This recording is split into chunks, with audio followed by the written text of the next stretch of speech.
Hey, what's up everybody? I'm Bucky Badger W, and today I'm finally going to be posting my 2021 Wisconsin football preview. Over the last 2 weeks I've worked tirelessly, basically rewatching the Badgers' entire season to get a grasp on each position group's strengths, weaknesses, and what to look out for this coming year. I try to incorporate pretty much everything you could need to be primed for Badger football this fall in this video, from projected starters and their strengths and weaknesses to advanced stats, to game film, to even my season predictions, which are at the end of the video. With all this information, I'm hoping to give all of you watching a good gauge on what to expect from the Badgers in the 2021 season. Before we start, if you like what you see in this video, please consider dropping a like, subscribing to my channel, and most importantly, consider sharing the video with another Badgers fan so I can continue to make these videos. It would really help a lot. Lastly, if you go into the comments and drop your Badgers record prediction for this year right now, I'll subscribe to your channel. Without further ado, let's get started. We're going to start with the 2020 season, which was, by all meanings of the phrase, a season to forget. Now, I'm not going to spend a whole lot of time talking about what happened last year because I'm going to get into a lot of that as the video progresses. I think my biggest reaction was that it was kind of a waste of an elite defense last year.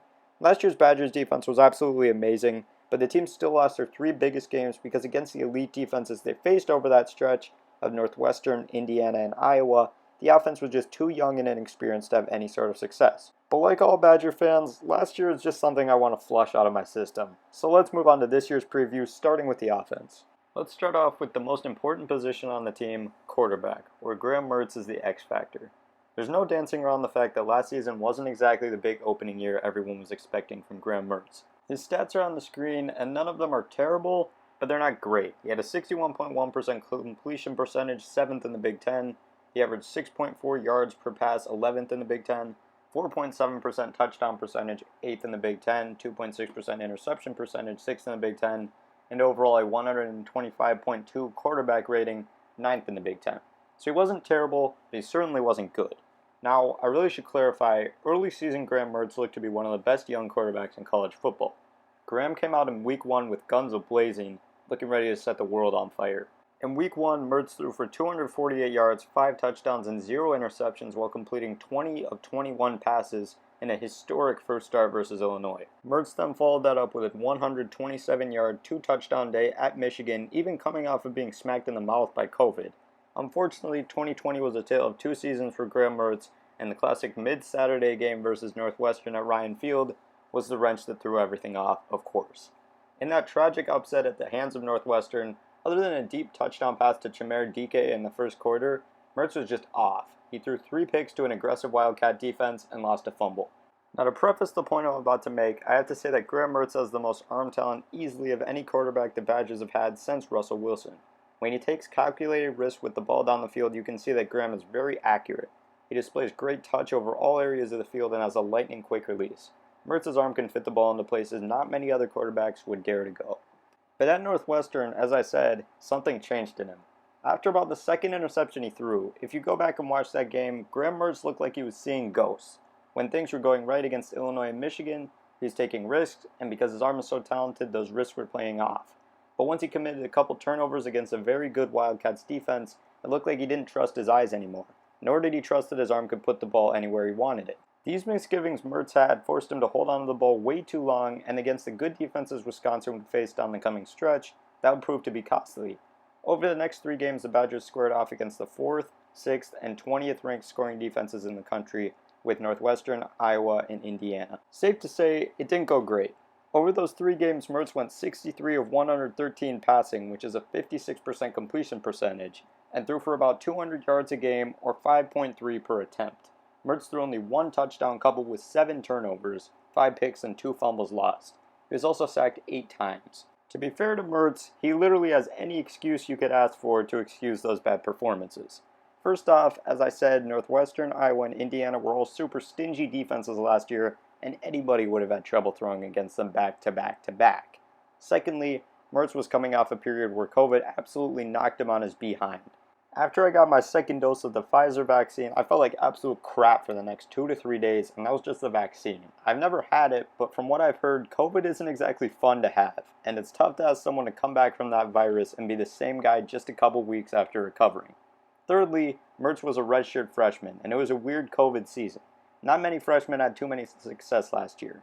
Lastly, we'll get to this later, but his receiver room was absolutely dashed with injuries and had an overall lack of talent. That said, my point still stands. Last year, Graham Mertz was a straight up weakness for this Wisconsin team. I'm not changing my opinion on that, but I have all the confidence in the world that he can turn it around and become a strength this year. We haven't seen a quarterback in Madison nearly this talented since Russell Wilson himself. If Graham Mertz can have early success in 2021 and get out of his own head, he will be great. I'd rather not explore the possibility of what could happen if the same quote-unquote ghosts he was seeing last year pop up again this year. Chase Wolf saved the day against Minnesota last year, and I'll forever be grateful to him for that, but I'd rather not put the weight of the season on his shoulders. To say that Graham Mertz is Wisconsin's X factor this year is an understatement. Whatever his development is, that'll be what decides the Badgers' fate in 2021. Let's move on to a very important position in the Wisconsin offense, running back. Much like Graham Mertz, Jalen Berger's last year for Wisconsin was a little bit of a letdown, especially against the better defenses that they played. But Berger definitely showed some promise throughout all of that. I don't think Jalen Berger got to touch the ball nearly enough in 2020, and maybe if he did, it would have been a better year statistically. That said, I saw plenty of promise from Berger last fall, and I'm sure he can evolve into one of the best running backs in the Big Ten this year. Berger's best trait is probably his speed and quickness. He can dart through holes at the line of scrimmage and run past linebackers and even some safeties at the second level of the defense. I also like his vision as a runner, which is a trait we as Wisconsin fans have been blessed with constantly over the years. I think Berger could definitely be more elusive and catch the ball better in year 2, but all things considered, he was fine in 2020. I'm also excited about some of the depth after Berger at running back. Chez Mellusi is an experienced transfer from Clemson who some in the Badger community are really excited about. But the guy I'm really keeping an eye out for is freshman Braylon Allen. With Berger, Mellusi, and Isaac Guerendo already in there, I doubt Allen gets much playing time this year, but if you follow his Twitter feed, you'll know he's an absolute freak athlete, and he's had some big plays in practice that just blew me away this year. I have no doubt in my mind that he can push Berger from playing time even into next year. Lastly, I want to shout out the next great Wisconsin fullback, John Chenal. As we all know, Wisconsin is fullback U, and after yet another fullback is off to the NFL in Mason Stockey, we don't rebuild, we reload.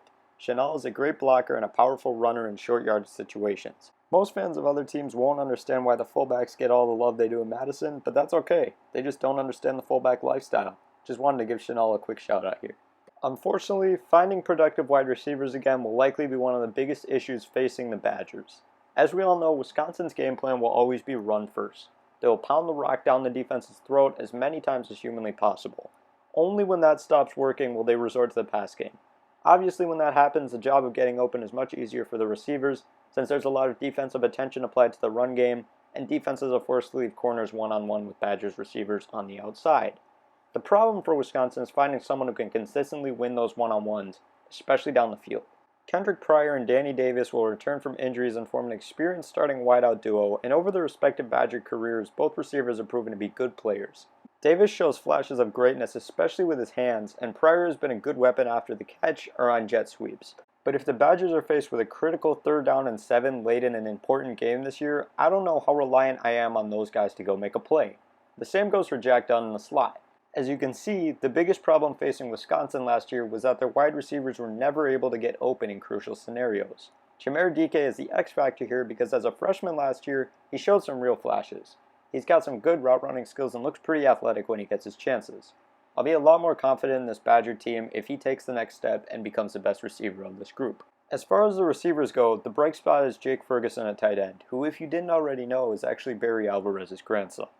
Ferguson has now accumulated 99 catches, over 1,000 receiving yards, and 10 touchdowns over his Badgers career, and he's back for more as a senior.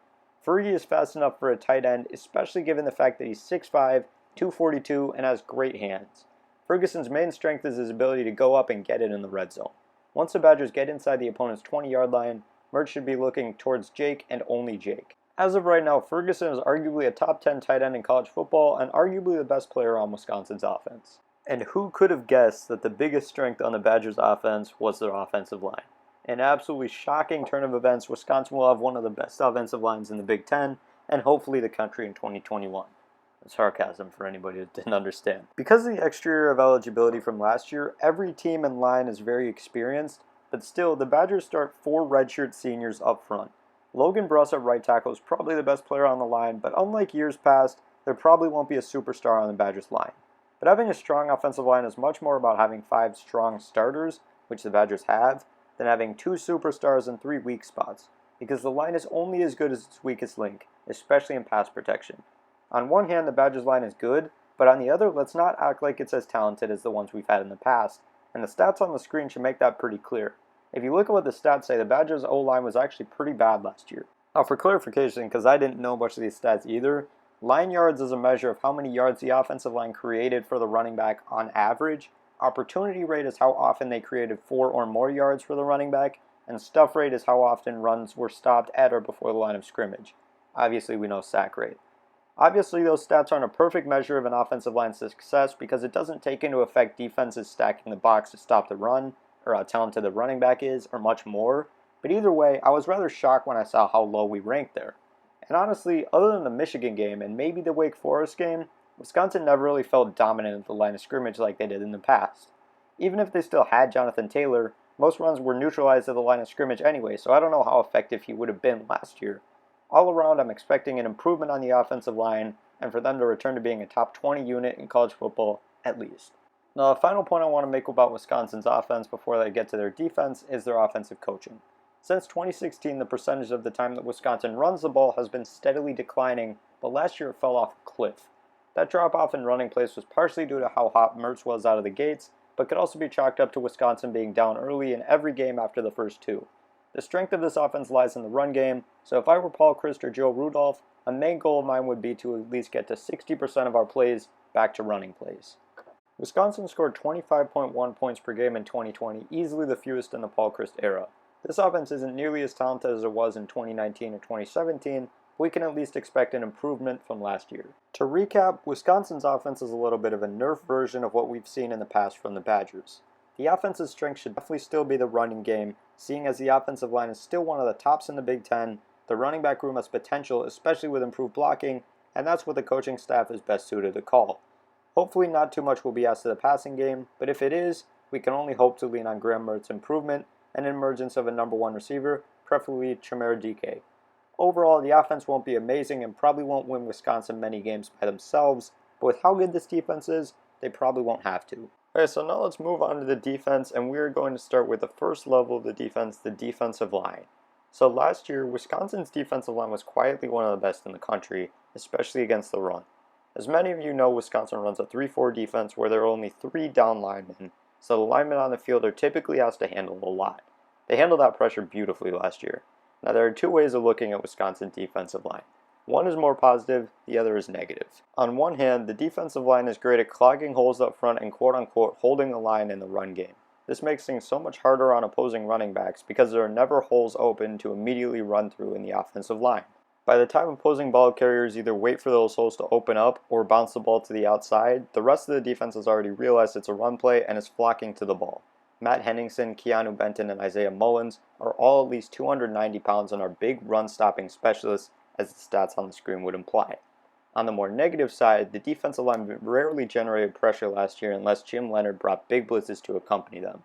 The downside of having a bunch of big, hefty guys who can eat up blocks and ball carriers in the run game is that they aren't quick enough to win one-on-ones against good offensive linemen in passing situations. Keanu Benton is a potential star and possesses more than enough size and quickness to be a scary interior rusher, but seeing as he is an interior rusher, he can easily be neutralized by sending double teams his way. Not to mention the fact that he hasn't been the most consistent guy up to this point in his career. My one fear with this defensive line is that they won't be talented enough to generate pressure on their own, and Leonhard will always have to be blitzing linebackers to get the ball out of the quarterback's hands.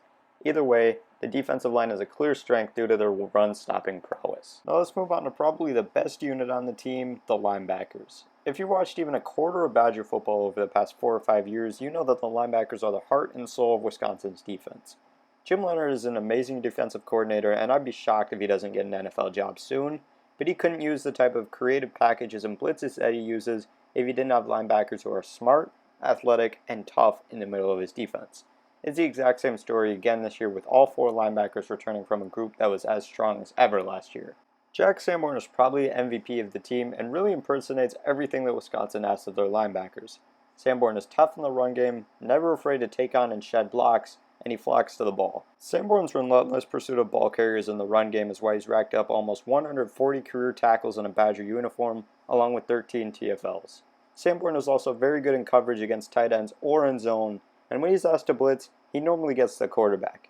I've noticed that all these Badgers linebackers are very good at disguising their intentions to the quarterback, making opposing offenses unsure of what they're seeing on the field. Just watch the second half of the bowl game against Wake Forest if you have any misgivings about that. That said, Noah Burks is definitely the best disguiser on the team. He may not have the stats that Sanborn has, but I think Burks is an integral piece of this linebacker core because of his coverage ability.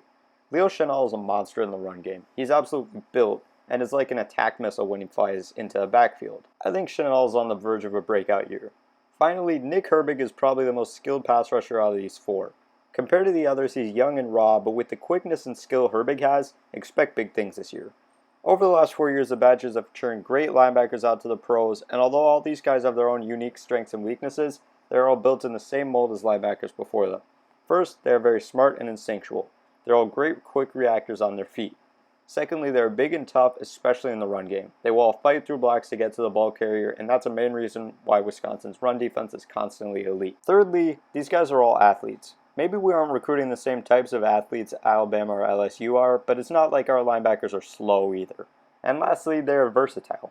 Whatever they're asked to do, they can do it at a high level, whether it's stop the run, cover a tight end man-to-man, rush the passer, or drop into zone. They'll do it at a high level. That's why the linebackers are the heart and soul of Jim Leonhard's Wisconsin defense. Alright, let's get to the final position group we are going to get to today, the secondary. Now, as good as the front seven of this defense is, its success still fringes upon how the secondary plays. If the Badgers corners especially can do fine by themselves out on an island against good receivers, that makes everything so much easier on the rest of the defense. It gives the front seven the liberty to be a lot more aggressive with blitzes to try and get after the quarterback, because they won't have to worry about getting beat deep by good receivers. And although most stats paint Wisconsin's cornerbacks in a very good light, I think there are certainly areas where the corners especially can improve. First of all, I'm not too worried about the loss of Rashad Wildgoose to the NFL, because really the top two corners, Caesar Williams and Faion Hicks, remain intact. To really know how these guys struggled last year and how they can improve though, we have to look at the scheme Leonhard decides to use for this defense. Wisconsin as a defense runs a lot of cover one, which is usually man coverage for corners. In fact, they run at 39.7% of the time, 7th in all the FBS per PFF. Now I'm going to get rather technical here, so bear with me. In Wisconsin's system, the goal is to have the corners hold up in coverage for about 3 seconds with minimal safety help. After those 3 seconds, the pass rush has gotten home and pressured the quarterback most likely. Williams and Hicks are very good for the cover 1 system because they're physical at the line and don't let up easy yards underneath, which is what Wisconsin wants. That said, Williams and Hicks aren't elite corners either, so when the pass rush is a little delayed, they'll let up big gains at times. The reason why opponents average so many yards per completion against Wisconsin is that when Wisconsin allows completions, they're usually deep completions. Minnesota and Wake Forest gave the Badgers secondary big problems at times with their deep crossing routes, and Iowa's Ihmir Smith-Marsette did the exact same. The loss of Eric Burrell at safety is a tough one, but I think Scott Nelson is actually very smart and a very good playmaker at safety. He may be in for a breakout year. Overall, the secondary probably won't be a big weakness, but it definitely won't be a strength. And lastly for this defense, let's talk about their defensive coaching. So it's no secret that Jim Leonhard is one of the top defensive coordinators in the country. Over Leonhard's last 4 years in Madison as the defensive coordinator, Wisconsin has allowed just 17.7 points per game, easily second best in the Big Ten and among the best in the country. As I've talked about already, Leonhard's 3-4 scheme brings a lot of versatility and disguising ability to this defense. On any given play, the linebackers especially could be doing anything you could think of, and that really keeps the offense on its toes and forces a lot of mistakes. The one weakness I've really seen of Leonhard's defense is that it's very reliant on every part of the defense to do its job. There can't be a weak spot in the defense or it could all fall apart. Luckily, I'm confident in all 3 levels of this defense to perform at a high level consistently. As the stats show, they were able to do that last year, and I bet they can do it again this year. To run over the entire defense once again, I think the strength lies in the Badgers' ability to stop the run. Wisconsin has big bodies up front and disciplined and instinctual linebackers behind them. Expect Wisconsin to be one of the best run defenses in the country. Expect the pass defense to be pretty good as well. The pass rush isn't super talented and nor is the secondary, but I think the pass defense can no doubt be quote-unquote good enough, especially with Leonhard's confusing defenses being thrown at the opposition. I also put an A+ grade on home field advantage for the Badgers because playing at home in college football does wonders for a team, especially the defense. And Camp Randall is without question one of the hardest places to win in all of college football. Wisconsin, once again, will be really hard to beat at home. The special teams shouldn't be a big problem, but it also isn't anything to write home about. Colin Larsh is a rather inconsistent kicker, but Andy Vujnovic does have quite the leg at punter. It's really just meh. So let's get into the final part of this video, the schedule. So I actually really like the Badgers 2021 schedule a lot because of the abundance of marquee yet winnable games it features. Also, as I said, Camp Randall offers a spectacular home field advantage, and the Badgers get almost all of their tougher competition at home. For this portion, I'll use the ESPN FPI, or Football Power Index's thoughts on the Badgers' chances to win each game. Please note that these aren't necessarily my thoughts on Wisconsin's schedule, but it's the best system that I could find that gave percentage odds on each game. If you take the FPI as a Bible, Wisconsin's schedule looks pretty easy, with the only losable games being Week 1 against Penn State and versus Notre Dame in Week 4. Now don't take this out of context, okay? I definitely think that they could lose those games and potentially more, but as a bonus, the schedule also has 3 gimmies as well, per ESPN's FPI, with Eastern Michigan, Illinois, and Army. Now let's get started with the most fun part of the video, my predictions for this season, and we are going to start with this weekend's upcoming Week 1 matchup against the Penn State Nittany Lions. So Week 1, the Badgers face off with Penn State in what should be a really close and fun game to watch. The Nittany Lions this year could be a great defensive team, especially with their stellar secondary. On offense, though, there are some talented players in future NFL draft picks, but it all hinges on how well the quarterback, in their case Sean Clifford, can perform. Not all too dissimilar from Wisconsin's situation. In this scenario, though, I'll pick the Badgers. Penn State is breaking in a lot of new faces, especially on defense, and it may take some time for them to gel. I'd also bet on at least 3 turnovers from Sean Clifford against this attacking Badger defense. He's had major problems with aggressive defenses before, and I see this being nothing different. I got the Badgers winning Week 1, especially in Camp Randall. Week 2 is a face-off against Eastern Michigan of the MAC. To be honest, I didn't watch a single game Eastern Michigan played last year, so maybe that will make my prediction here tough to trust, but EMU doesn't have a single player on their roster who scares me. Wisconsin wins in a blowout. And unfortunately, once again, Bucky gets absolutely screwed by a ridiculously early bye this year in Week 3. But right after that bye is the most enticing game of the season against their best opponent, the Notre Dame Fighting Irish. Notre Dame is a spitting image of Wisconsin in a lot of ways, from the attacking defenses to the power run games and the heavy packages on offense, even down to where they are ranked this year, as the two are usually ranked around the same spot by most people. That's without even mentioning Notre Dame's starting quarterback, Wisconsin transfer Jack Coan. This game will come down to a couple of bounces due to how similar the teams are. I think most Badger fans will say this game is the toughest one on their schedule, and I'd agree, but I'm still picking Wisconsin to win. I think Notre Dame has to replace a lot on defense and the offensive line, and I just have the feeling Wisconsin will pull this one out even if it's super hard fought. That said, like any other Badger fan, the September 25th showdown against the Fighting Irish in Chicago is the game I'm most looking forward to in 2021. After Notre Dame, the schedule eases up a bit, starting with the Badgers coming home from Michigan. I'm higher on the Wolverines than a lot of other people are, and I've actually ranked them number 23 in my preseason rankings, but the last 2 meetings between the two teams, Michigan has been bullied up front, outclassed on the perimeter, and thoroughly outcoached. I think especially with the game being in Camp Randall, Wisconsin takes care of business. That said, Michigan is too talented a team to just take as an easy win this year. Week 6 features a very interesting game at Bret Bielema's Illinois Fighting Illini. We saw in the Week 0 matchup versus Nebraska that Illinois will run the same type of stuff Bielema ran when he coached the Badgers back in the day. Wisconsin should be ready for a tough battle going into Champaign to take on Illinois, but as of right now, I don't think Bielema has gotten the time to recruit his guys yet or develop the players in the program to his liking, so Illinois won't be as talented as the top teams in the West this year. But make no mistake, Illinois is on the rise, and this won't be an easy win by any means. Week 7 features a very intriguing game against the Black Knights of Army. Army plays a different style than anyone else on Wisconsin's schedule, and will be well coached and ready to play, but I think Wisconsin is a very bad matchup for them. The Badgers' run defense will shut down Army's triple option run game, and the Badgers should have a relatively easy win here. Week 8, unfortunately, is the game where I finally have Bucky slipping up. In a potential look-ahead game to a huge matchup next week against Iowa, this is a definite trap game for the Badgers. Wisconsin is currently on a 14-game win streak against the Boilermakers, but Purdue's offense has given Wisconsin trouble in the past 2 meetings, and they'll do that again this year with David Bell leading their outstanding receiving corps. Wisconsin is no doubt the better team than Purdue, but I think this is a really bad spot for Whiskey and where I think they'll get their first upset loss. As I said, one of the biggest reasons Week 8 could be an upset loss for the Badgers is that Week 9 is probably the biggest game of the season, a date with Iowa at Camp Randall. For a while now, Iowa has been a spitting image of Wisconsin. Both teams are consistently low in recruiting rankings, but consistently high in end-of-year top 25 polls because of their amazing coaches and team development. They both have had big problems with quarterback play in the past decade, but that's fine because they always have two of the best offensive lines in the country and have great running backs too. The defenses are both disciplined, experienced, and always near the top of the Big Ten. Hell, they even both have an elite college football tradition with Iowa's Kinnick Wave and obviously Wisconsin's Jump Around. And more likely than not, this matchup will decide the winner of the Big Ten West, something that has eluded Iowa for too long now.